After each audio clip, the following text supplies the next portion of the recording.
Om Namo Bhagavate Vasudevaya. Om Namo Bhagavate Vasudevaya. Om Namo Bhagavate Vasudevaya.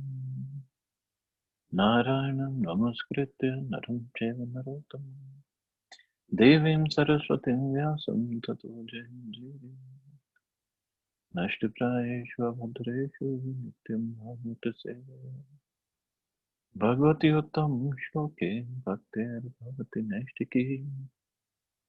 So continuing with the discussion on Srimad Bhagavatam, Canto 3, Chapter 2, Remembrance of Lord Krishna, text number 15 onwards.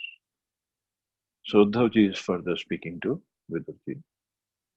Swashantha Rupeshva Itare Swarupe Abhyardaya Maneshva Anukampitatma Paravareshu Mahadansha Yukto Yajo Api Jatu Bhagwan Yathagni. The personality of Godhead, the all-compassionate controller of both the spiritual and material creations, is unborn. But when there is a friction between his peaceful devotees and persons who are in the material modes of nature, he takes birth just like fire, accompanied by the Mahat Tattva. So he is unborn and he is controller of both spiritual and material creations, but he takes birth or he appears along with Mahatattva, material, and he takes care of this friction between his devotees and demons. The devotees of the Lord are by nature peaceful because they have no material hankering. Wow. The opening statement of Prabhupada is, the devotees of the Lord are by nature peaceful because they have no material hankering. There's a shloka in Chaitanya Charitamrita, Bhukti Mukti Siddhi Kami Sakli Ashanta, Krishna Bhakta Nishkam Ataiva Shanta. So those who are after bhakti means those who want to enjoy the material world, mukti, liberation, siddhi, those who want 8 kinds of perfections, yogic perfections, they're all ashanta. Ashanta means why? Because they're after something. They want to achieve something. They want to attain something. So Sakli Ashanta. Krishna Bhakta Nishkam. Krishna Bhakta Nishkam. He has no desire, no material anger. Ateva Shanta. That's why he is Shant. He is peaceful. Because he knows Krishna will take care of everything. In fact, there is a conversation of Srila Prabhupada with one of the journalists. He was interviewing Prabhupada. And he asked Prabhupada, Prabhupada, so Swamiji, what are your desires or the desires of the people of this society or movement? And Prabhupada said, no, we don't have any desires. So one of the devotees, disciples of Prabhupada, he tried to correct. No, Swamiji means we don't have any material desires. Prabhupada corrected him right away. No, devotee has no desire, not even spiritual desire. Very high standard. Of course, we are not there yet. But why not even spiritual desire?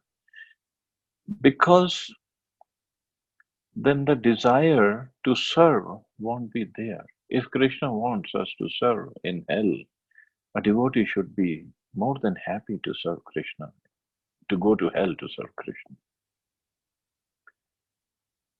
That means no desire. His only desire is to serve Krishna. That's all. Wherever he wants, Krishna wants, devotee should be ready to do that. Like Prabhupada himself, he told his disciple, the Bhavanand Maharaj in Mayapur, that I didn't want to come to the material world. Krishna forced me. He said, go there. Prabhupada said, I still didn't want to go. Then Krishna gave me books. He said, I want you to take these books and go to the material world. Go to that place in India. And then Prabhupada came because Krishna wanted him to come. So only desire a devotee has, I want to serve Krishna. That's it. And then Krishna takes care of everything. More we are surrendered, more we have only this desire to serve Krishna. I know it's a very high platform. It's it's not easy to attain. I just want to serve Krishna. Because serving Krishna means lots of testing will be there. Definitely it will be there. There will be time when people would want to, why I'm doing whatever I'm doing. I just want to leave it. There will be times for testing like this. But we have to come to that level of I just want to serve Krishna. And obviously serve Krishna not with a crooked mind and crooked heart or with some duplicitous heart or with some thought of playing politics. Because all those characteristics, all those symptoms, all those qualities come in when we have some material hankerings as well. Because I want some power or position or name or fame. Then we play this politics or backbiting or leg pulling. Because if that desire is not there, I just want to serve Krishna. And the humility is there, tolerance is there. What else one wants to be happy in this material world? And that's why it is said, they are naturally by nature peaceful. Devotees are by nature peaceful. So if devotees are not peaceful, means they have some material hankering. Of course, somebody can say, why was Prabhupada not peaceful? Prabhupada was always peaceful, but he was sometimes he would get angry, sometimes he would get disturbed, sometimes he would get in anxiety, but that is all about serving Krishna. It was nothing for himself. He showed it from his life.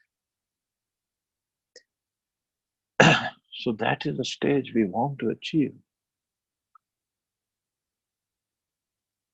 A liberated soul has no hankering, and therefore he has no lamentation. So hankering, with the desires, unfulfilled desires, and when the unfulfilled desires become strong, it becomes hankering.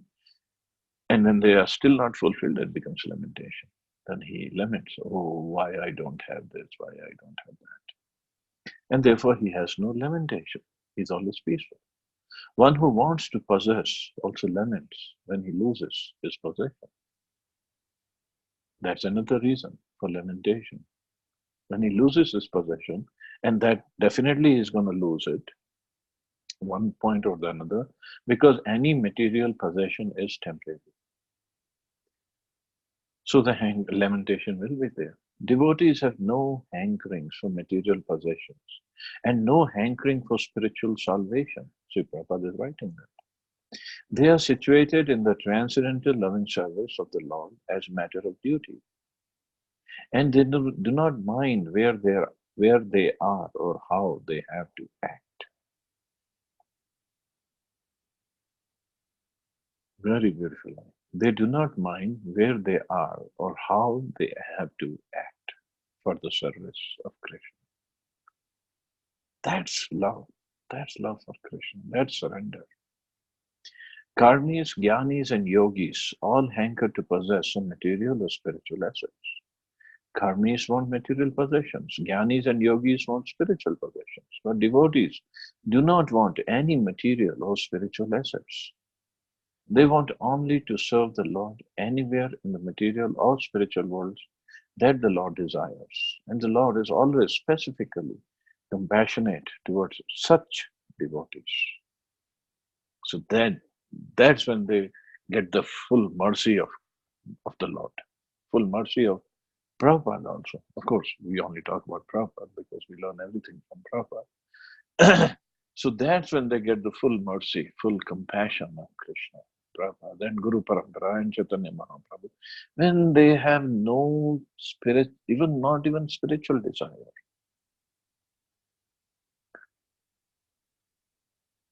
Only, okay, only spiritual desire. they can have or they do have is, first of all, yes, they want to serve Krishna. Oh, Krishna, just keep me in your service. And they don't want to give up chanting of the holy names. That's the only service they don't want to give up. Krishna, you do anything and everything, but don't take away my service to chant your name.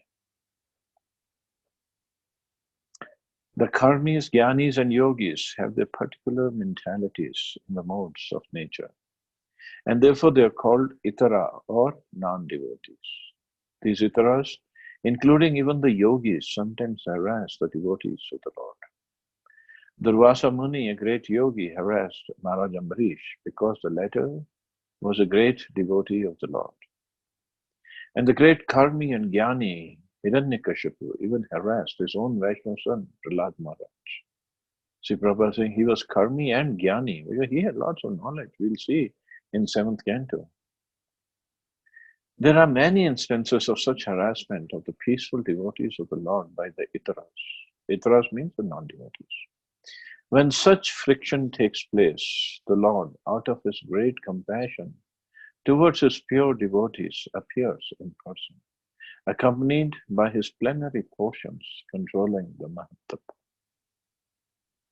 So that's when Krishna appears. But sometimes people will say that there's a chapter in Bhagavatam, in 1st canto that we studied, scheduled incarnations, 1st canto, 7th chapter. It says scheduled incarnations. So the question is whether the incarnations come at their own scheduled time, or whether they come accordingly written here, that there is a great disturbance between the devotees and the demons are harassing the devotees. Which one is true?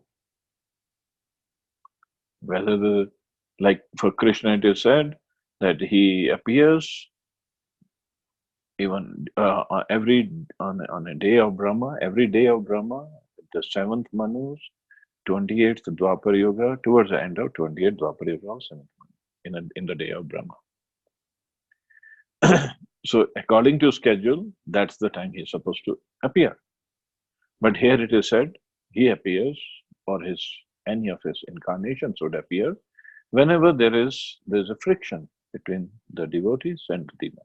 And the demons generally like to harass the devotees. It's not the other way around. So which one is true? I happened to ask this question to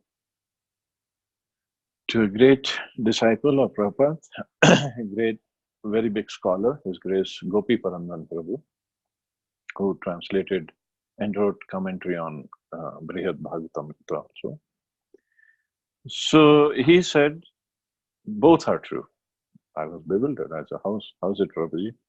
He said, actually, whenever Krishna or any of his incarnation is supposed to appear, whenever it is scheduled in the scriptures, that is a time, actually, demons harass the devotees more. So both conditions are fulfilled. So anyway, so that's the reason of his appearance.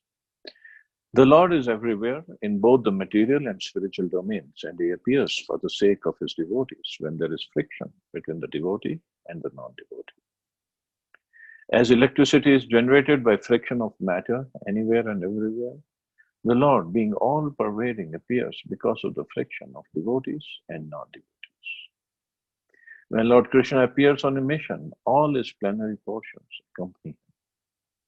When he appeared as the son of Vasudeva, there were differences of opinions about his incarnation. Some said he is a Supreme Personality of Godhead. Some said he is an incarnation of Narayan. And others said he is an incarnation of Kshirodaksha Vishnu. But actually, he is the original Supreme Personality of Godhead. Krishnastu Bhagwan Swayam. So he is Swayam Bhagwan. He is not incarnation. He is the source of all the incarnations. And Narayan, the Purushas, and all other incarnations accompany him to function as different parts of his pastimes. So in fact, it is said when Krishna himself comes, when Krishna, Swayam Bhagwan Krishna comes, appears on earth to perform his pastimes, all his incarnations, all his expansions, they appear within the body of Krishna. Every single incarnation, every single expansion. Because just imagine if the if Prime Minister Modi is going somewhere to do some, um, except to give some speech or something, that's a different story. But if he is going somewhere to do something very special, all the ministers, all the cabinet members, they will accompany him. Just like if he has to give a speech on 15th of August, everybody will be there. They have to be. It's a protocol. So similarly, when Krishna, Swayam Bhagwan Krishna himself appears, all his incarnations, all his expansions come with it. Mahad Ansha Yukta indicates that he is accompanied by the Purushas. Purushas means three Purusha, Avatar, Mahavishnu, Garbhodaksha Vishnu, and Kshirodaksha Vishnu, who create the Mahatattva. It's confirmed in the Vedic hymns, Mahantam Vibhum Atmanam. Lord Krishna appeared just like electricity when there was friction between Kansa and Vasudeva and Ugrasen. Vasudeva and Ugrasen were the Lord's devotees, and Kansa, a representative of the Karmis and Jnanis, was a non-devotee. Krishna, as he is compared to sun. He first appeared from the ocean of the womb of Devaki, and gradually he satisfied the inhabitants of the places surrounding Mathura, just as the sun enlivens the lotus flower in the morning. After gradually rising to the meridian of Dwarka, the Lord set like the sun, placing everything in darkness, as described by Uddhava.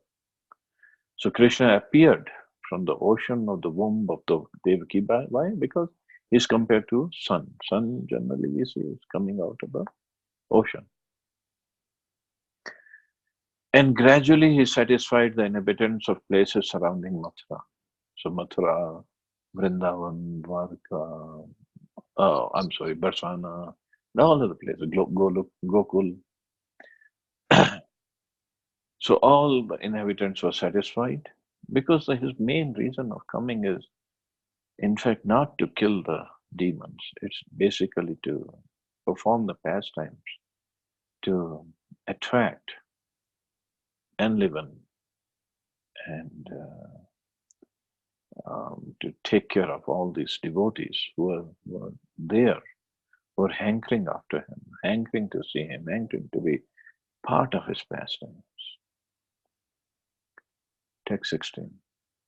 Mam khedyati etadajasya janma vidambanam yadvasudeva gehe vraje chavashvari bhayad evashya svayam puran vivatasid yad ananta viryaha.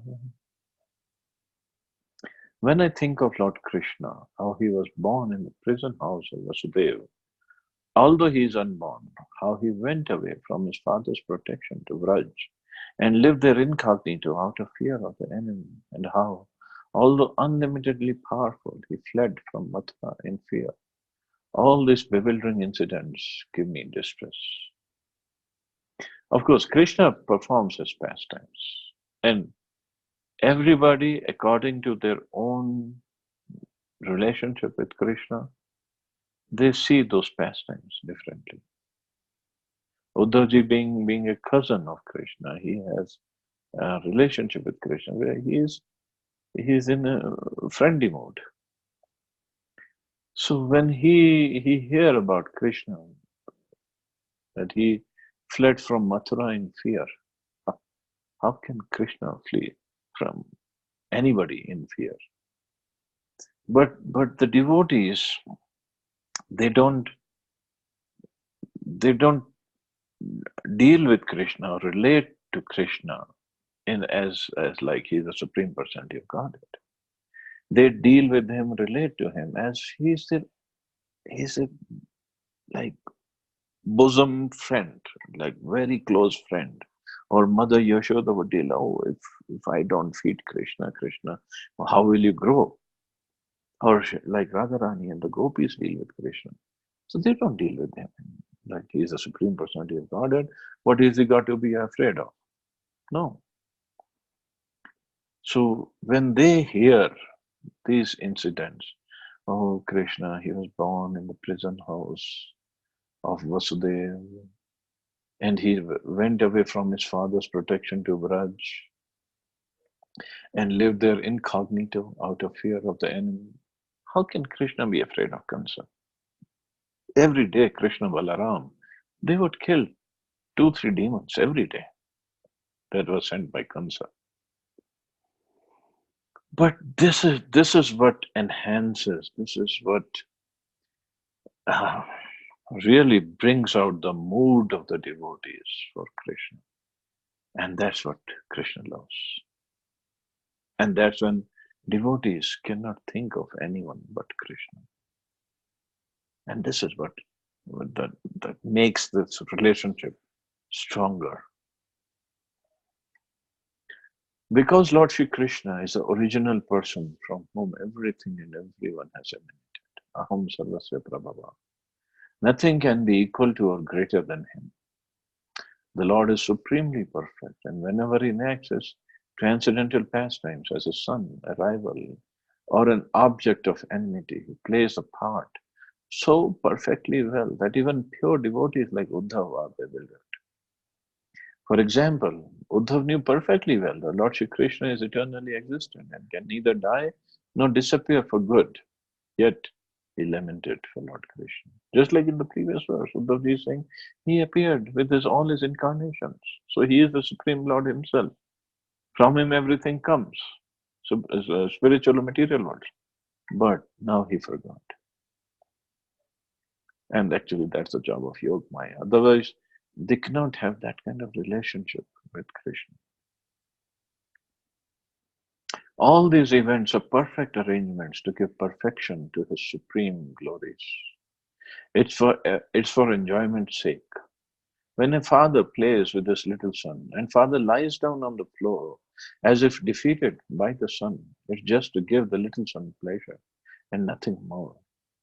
Because the Lord is all powerful, it's possible for him to adjust opposites such as birth and no birth, power and defeat, fear and fearlessness.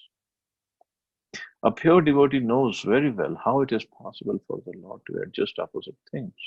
But he laments for the non-devotees who, not knowing the supreme glories of the Lord, think of him as imaginary simply because there are so many apparently contradictory statements in the scriptures. So, of course, devotees, they also forget that he is the supreme Lord. So that's when they lament. And also they lament for, for the non-devotee because they cannot understand this sweet pastimes of Krishna. And here Prabhupada is saying, because non-devotees think of him as imaginary simply because there are so many apparently contradictory statements in the scriptures. There are so many apparently contradictory. There is no contradiction. But those who don't have proper attitude, those who don't have the proper mindset, they think they are contradictory statements, and that's where they think the Lord has no form. Just like in Ishopanishad, which Prabhupada had translated, there's a shloka. It says, Krishna does not walk, the Supreme Lord. It talks about Supreme Absolute Truth. Supreme Absolute Truth does not walk and it runs very fast. He is the farthest and he is the closest. So now when you hear these statements, so for a non-devotee who does not have that kind of relationship with Krishna, he would say, a person like me, if I walk, I can run. But if I cannot walk, so how can I run? But here the scripture says he does not walk, but he runs. very fast, faster than all the demigods. He is the farthest and he is the closest. How is it possible for any person who's having a form, a feature, a body to possess these kind of qualities? So obviously, for them, the supreme absolute truth must be formless. So, like I have a form, so I have limitations. So they think if the supreme absolute truth has a form, he must be having limitations also, and he cannot do all these things what is mentioned in scriptures. So means the supreme absolute has no form, but they don't understand. His form and our form are different. He can do whatever he wants. He can be in his Golok Vrindavan, and he can be in every planet of every material universe at the same time. He can be everywhere. What's difficult? Because we have limitations, or we have limitations of understanding, we have limitations of our intelligence, doesn't mean Krishna has limitations. He can do whatever he wants. That is the Supreme Lord. If he has any limitations, then that means he cannot be the Supreme Lord. Supreme Lord means no limitations. He is formless and he has form at the same time. He has the Shyamsundar form and he is Brahmjyoti, which is the effulgence of his body, which is also not different from him at the same time. But thinking he's only Brahmjyoti, he's only the light, he's only the energy, that's wrong. That's offensive.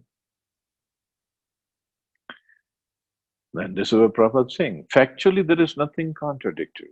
Everything is possible when we understand the Lord as a Lord and not as one of us with all our imperfection. So we have so many imperfections. Krishna doesn't have any imperfections. The imperfection that we think he has is because of our imperfect consciousness, our imperfect senses. And that is what bhakti process does. And that is what, when we surrender to a guru, it does. It removes those imperfections by the knowledge that he gives us. And so reading Prabhupada's purpose, reading Prabhupada's books, it removes so many um, so many wrong thoughts that we have about Krishna, so many misunderstandings that we have about Krishna. It easily removes them and removes them, and also places on a very high pedestal of being able to love Krishna. So thank you all very much. I'll stop here. So, you all have a wonderful day. Hare Krishna. Jai Shri Prabhupada.